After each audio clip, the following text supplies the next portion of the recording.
Good afternoon and welcome to Artifacts with Edie, a live show and tell of the artifacts from the Summit County Historical Society.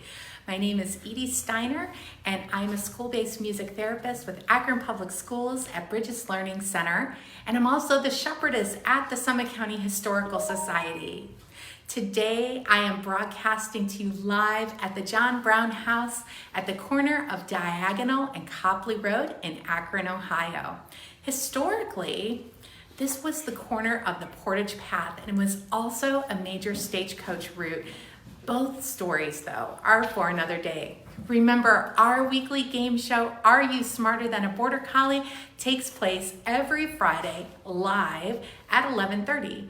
Each episode this week is your study guide. Can you take home the title of Smarter Than a Border Collie?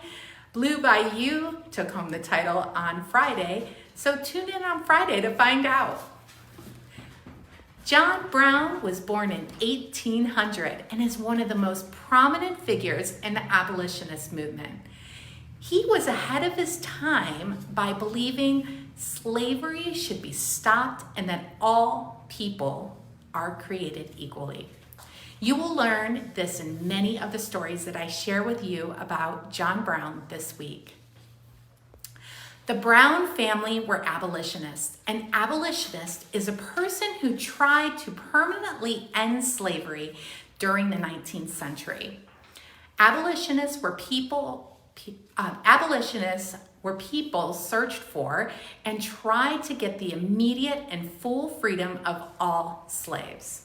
Between 1844 and 1854, John Brown and his family rented this home in Akron, Ohio. Born in Torrington, Connecticut, Brown was raised in an abolitionist household, and his father, Owen Brown, not you, Owen Brown, but John Brown's father, who was also named Owen Brown, who was one of the early settlers of Hudson, Ohio. The Brown family moved from Connecticut to Ohio in 1805 to be around more people like them with like minds. Also an abolitionist, Owen Brown was a pillar of the community, meaning he was very highly respected. The elder Brown was a farmer and a tanner who stuttered when he spoke, except when his voice was lifted in prayer. He was a trustee for Oberlin College in Oberlin, Ohio. John Brown's mother passed away when he was a young boy. He spent a lot of time outdoors in harmony with animals and nature. In 1818, John Brown and his adopted brother harbored the first of many freedom seekers at their Hudson, Ohio cabinet. Horse hooves sent Brown and the freedom seekers into the woods until they determined that all was safe. The next night, the freedom seekers set off for Canada and freedom. In 1820, John Brown married Diane Lusk before developing his own business in Crawford County, Pennsylvania, 113 miles away from Akron. During this time, John Brown would have had to walk or travel by horse 18 to 20 miles a day. Let's try to estimate his travel time. So remember, Crawford County, Pennsylvania is 113 miles away. 113 divided by 8 miles is 14.1 days. The high end of travel is 113 divided by 20 miles a day, or 5.65 days. We can estimate that it would have taken between 5.65 and 14.1 days to travel to Crawford County, Pennsylvania. It would have taken us, if you would like to take that trip yourself, it'll only take you about 2 hours in your car. You can travel to this location and experience this location for yourself as part of the historic Underground Railroad today. Brown and Diane had 7 children, and his second son was named after his father, Owen Brown. Not you, Owen Brown, John Brown's father. other Owen Brown, goodness sake. Let's get back to our studies. In 1832, Diane passed away after giving birth to an unnamed son, leaving John Brown a widower at age 32. In 1833, Brown married Mary Ann Day and returned to Ohio. 13 children would be born to this union, making him the father of 20 children. At this point, you might be asking, okay, Edie, who cares? Remember though, family is important. Early Ohioans were people just like you and me. The people you are related to and the friends that you make help you become the person you are and a person who will influence our world. When the pioneers came out to Hudson, Ohio from New England, they brought with them a hatred of slavery. As Congregationalists, they hated the idea of another human being owning another human being.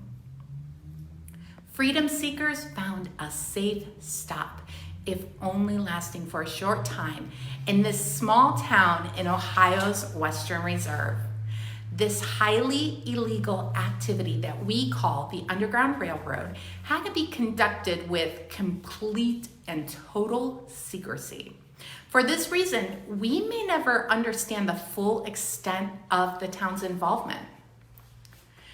So it's time to find out and review for our artifact of the day. So question 1, John Brown was raised in a family with what belief system? Is it A, nutritionist, B, violinist, C, traditionalist, or D, abolitionist? You're right, John Brown was raised an abolitionist in an abolitionist home and was a radical abolitionist throughout his lifetime. Question 2, name 2 Ohio cities that John Brown lived in. Is it A, Hudson and Cleveland, B, Hudson and Akron, C, Akron and Peninsula, or D, Peninsula and Hudson? Wow, you're really taking this working from home thing very seriously. John Brown moved from Connecticut to Hudson, Ohio in 1805, and then he lived in Akron, Ohio starting in 1844. Lastly, what is the name of the illegal and secretive activity that took place in Ohio's Western Reserve? If you said the Underground Railroad, you're really becoming a local history expert. The artifact of the day is the largest artifact I have shown you so far. And it's been in front of you the whole time. So what could that artifact be? If you said the John Brown house, then welcome home. Most people don't think of a home as an artifact, but it certainly is. This house was built in 1830 by Benjamin O. Green and Samuel Hossington. While the Perkins Stone Mansion was being built, the Perkins family rented and lived here.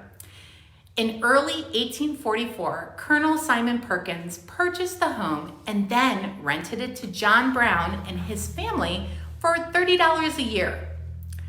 To commemorate the stories of the men and the women who risked everything for freedom and those who helped him, the National Park Service lists sites like the John Brown House on its Underground Railroad network to freedom.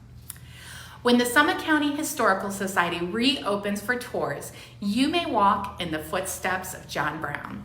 The front 2 rooms where I'm standing right now contain the original floors from when John Brown and his family lived in Akron, thanks to the 1909 renovations by the Home Builders Association. In 2019, the Summit County Historical Society began renovations of the John Brown House in 3 phases.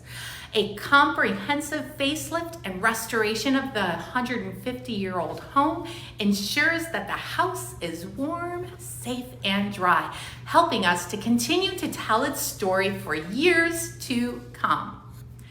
When freedom seekers came to John Brown's house, they sat at his dinner table and he addressed them as Mr. and Mrs.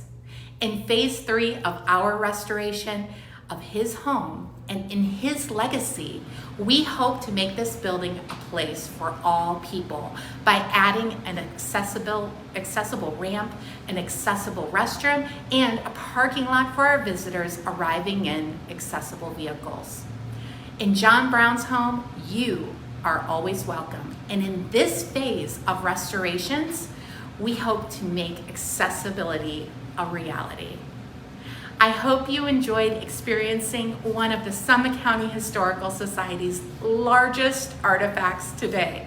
Tomorrow, I will be back at the John Brown House here in Akron, Ohio at 11:30 for another episode of Artifacts with Edie, where I show and tell the artifacts from the Summit County Historical Society, where history is always within reach. Thank you for joining us.